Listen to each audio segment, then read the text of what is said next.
zusammen. Ich bin der Herr Ebenstrick. Und ich bin der Herr Kölschke. Und wir sind hier bei Kochtisch Kölsch. Das erste, was wir heute kochen, ist Himmel und Erd. Herr Kölschke, aus dem 18. Jahrhundert. Super Gericht von früher. Was brauchen wir denn dafür? Als allererstes natürlich ein ordentlicher Flünz. Herrliche Flünz. Guckst du dir an hier. Lecker Ding hier. Wir haben Äpfelchen.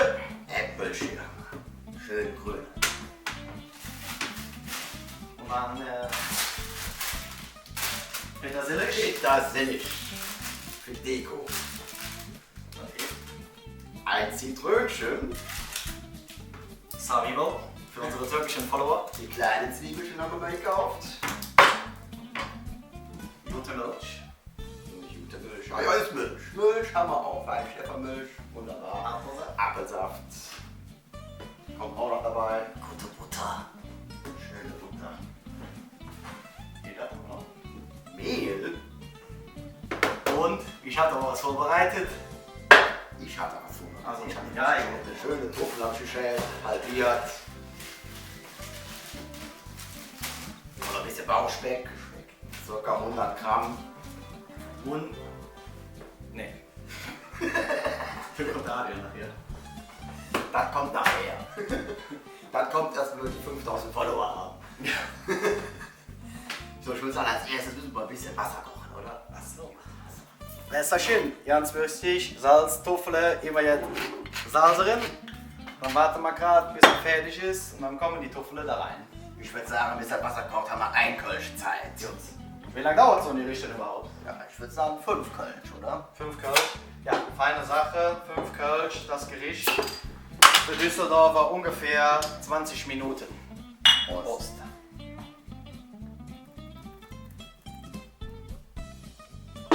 Herrlich. Gott, ist das gut. In der Zwischenzeit kann man natürlich diverse Sachen vorbereiten. Machen wir nachher natürlich für euch im Zeitraffer. Ölig schälen, Äpfelchen schälen, die ganze Friss von Tee. Und wenn wir alles vorbereitet haben, dann könnt ihr alles in der Pfanne. Hier, der Digga. So.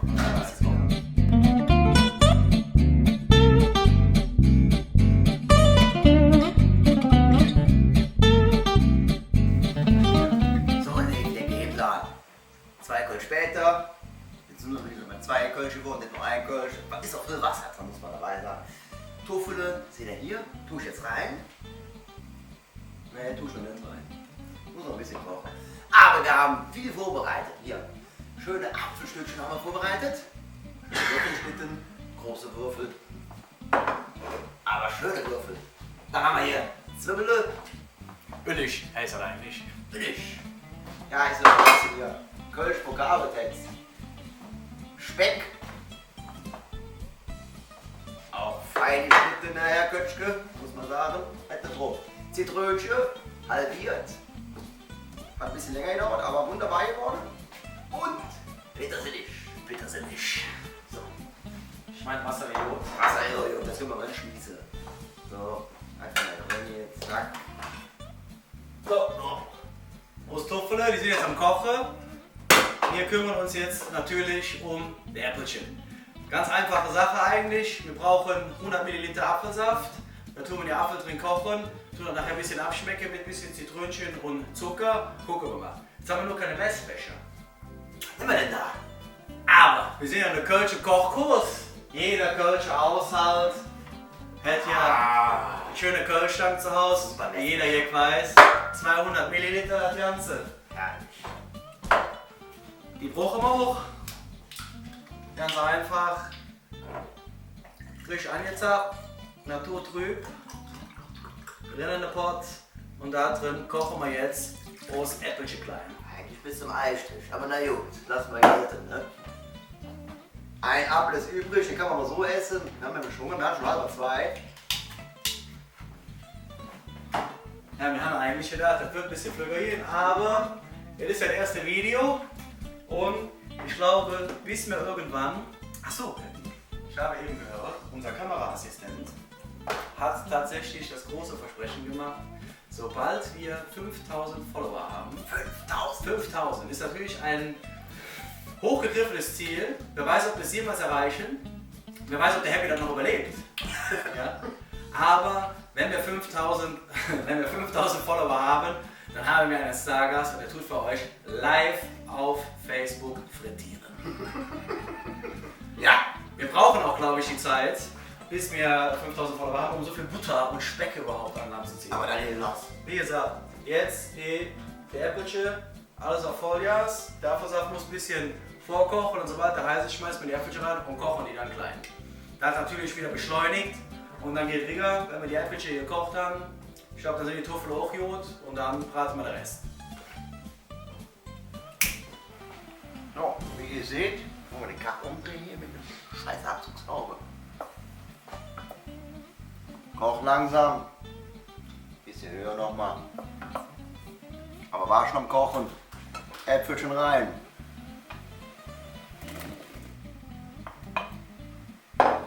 Lassen wir jetzt schön aufkochen. Dann haben wir gleich ein lecker Mus hier.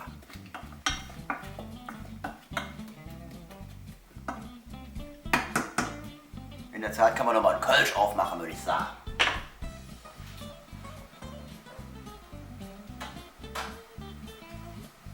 Hey, Kölsch kriege ich wieder auch eins.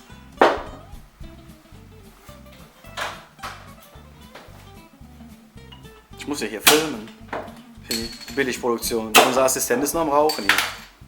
Prost. Prost. Butter, Speck. So, Topfele sind am Kochen, die Äpfelchen sind drin, haben wir euch gezeigt. Jetzt jeder noch eine Flünz. Hatte leider einen kleinen Unfall. Der Flünz ein bisschen scharfer. Aber morgen früh für Frühstück, 3 Uhr für uns, deswegen Mittelstück raus. 2 Personen, Frühstück sichern. Gut verpackt im Kühlschrank. Ja, schöne Zwiebeln. Und dann braten wir alles an. Nehmen wir erstmal die kleine Panne für die ganze Zwiebeln und den Speck. Dann fangen wir schon mal währenddessen vorbereiten. Für uns braucht nachher ja nicht so lang. Gucken, wie das aussieht. Also, ja, kein großer Fackelzug, ein bisschen Öl.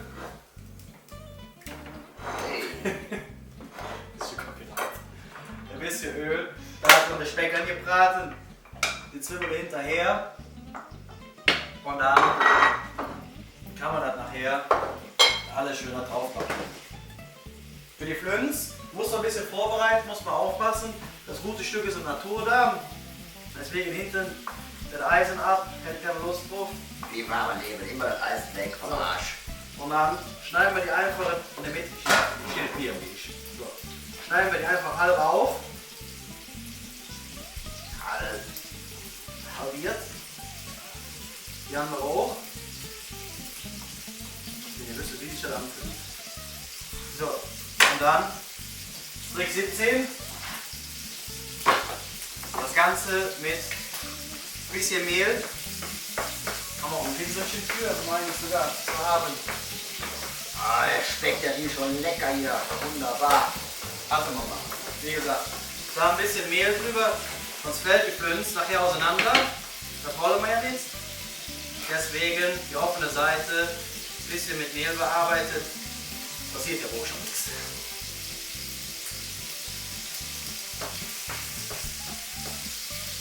Das ist gut, der Köche. Das haben sie echt gut, der Köche.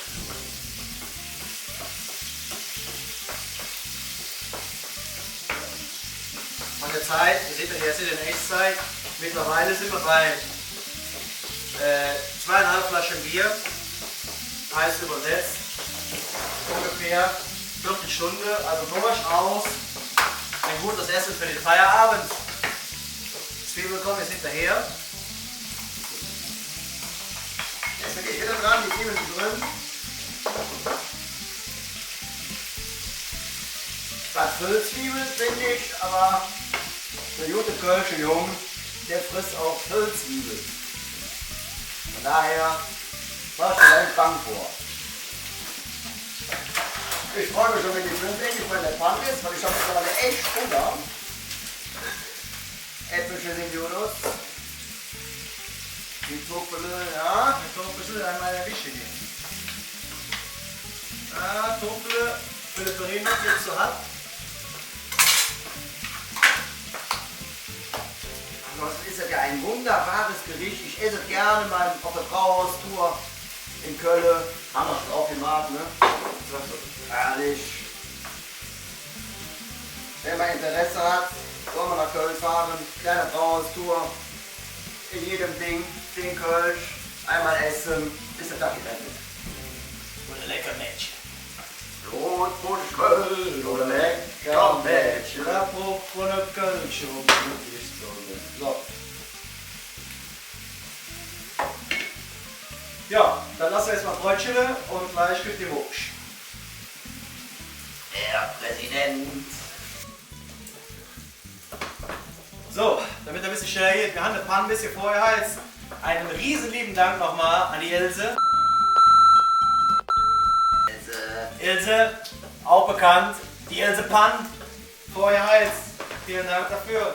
Einfach ein bisschen Öl rein und die Pflünzchen hinterher. Der Ebenschreck kümmert sich unser Essen weiter um den Öllig.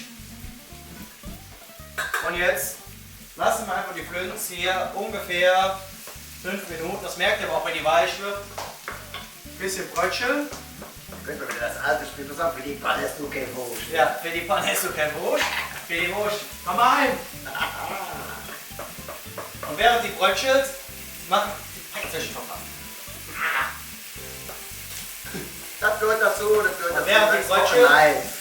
Während die Brötchen machen wir dann eine Püree für euch fertig. So, einfacher Check.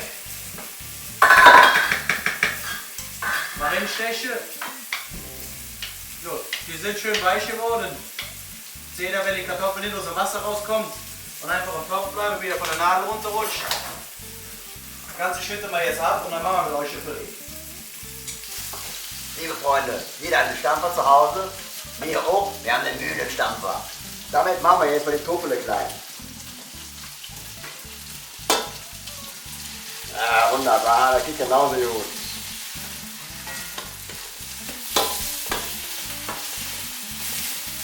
Nehmen wir eine schöne Konsistenz hier rein.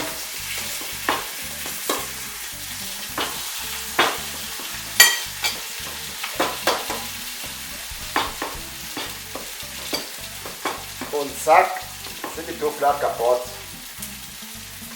Können wir ganz was abrühren.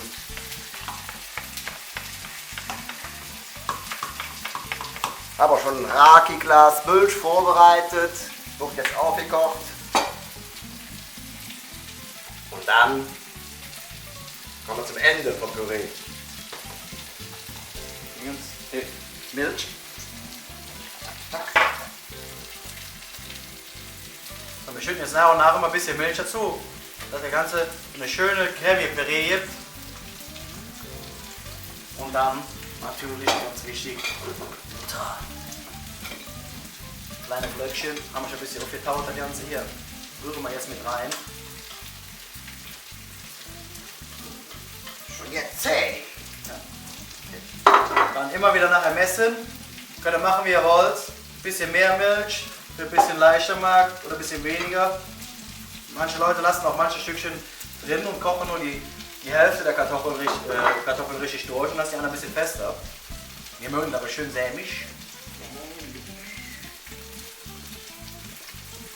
Und natürlich wie bei vielen Kartoffelgerichten die wichtigste Zutat.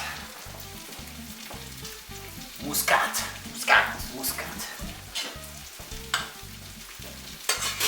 Einfach ein bisschen reinreiben.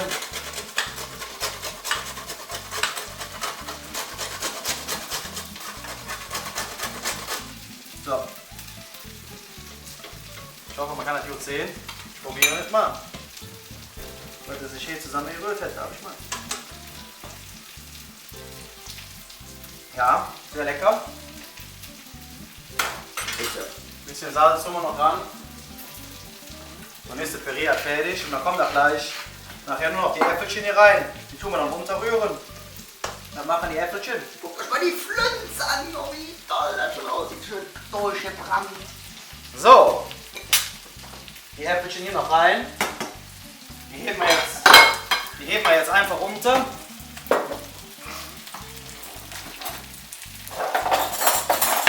Herr Kösch, wie heben Sie die denn runter jetzt? Tun wir jetzt einfach hier rein und rühren. Unterheben ist einfach nur ein schöneres Wort für Untervermenge.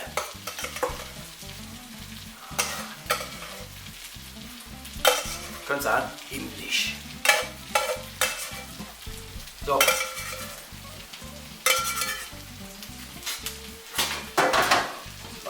Das heben wir jetzt einfach jetzt runter. Rühre nochmal. Vermengt das Ganze ein bisschen.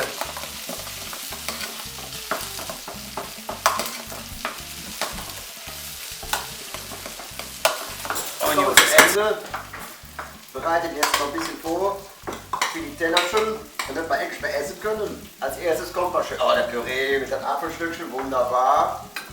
Ich rühre in der Zeit noch ein bisschen den Speck um mit den Zwiebeln.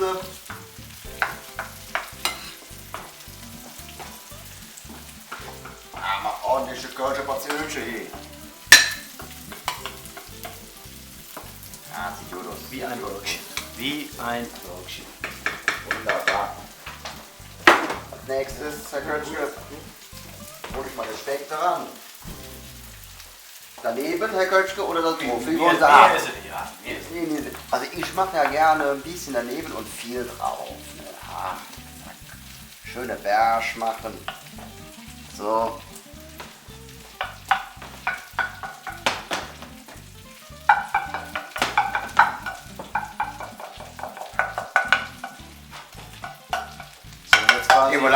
Jetzt quasi, worum sich das ganze Spiel dreht, der Präsident.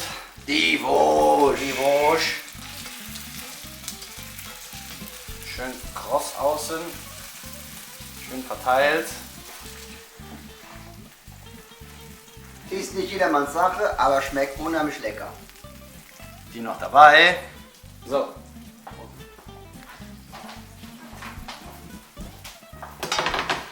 Bisschen garnieren. Bisschen petersilig. Ja. Wo ist mein Bier? Achso, Wo ist mein Bier? Wo ist denn mein Bier?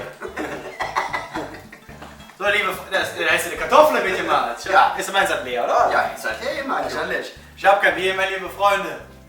Das war es von uns in unserem ersten Video. War wunderbar. Immer noch nicht. Wir fanden es war himmlisch. Selbst unsere Kameramann hat Spaß gehabt. Selbst der etwas. Der hat noch einen Grinsen auf der Backe. Wir hoffen, auch nach dem ersten Video auf viele Abonnenten, Follower, was auch immer wir haben, Leute, die uns ja nur möchten. Und dann Freunde. Freunde, Bekannte oder sonst irgendwer. Oder Leute, die nicht kochen können. Ja, eben. So, Eben. und dann ab sofort, jeden Freitag ein neues Gericht von Koch dich Kölsch.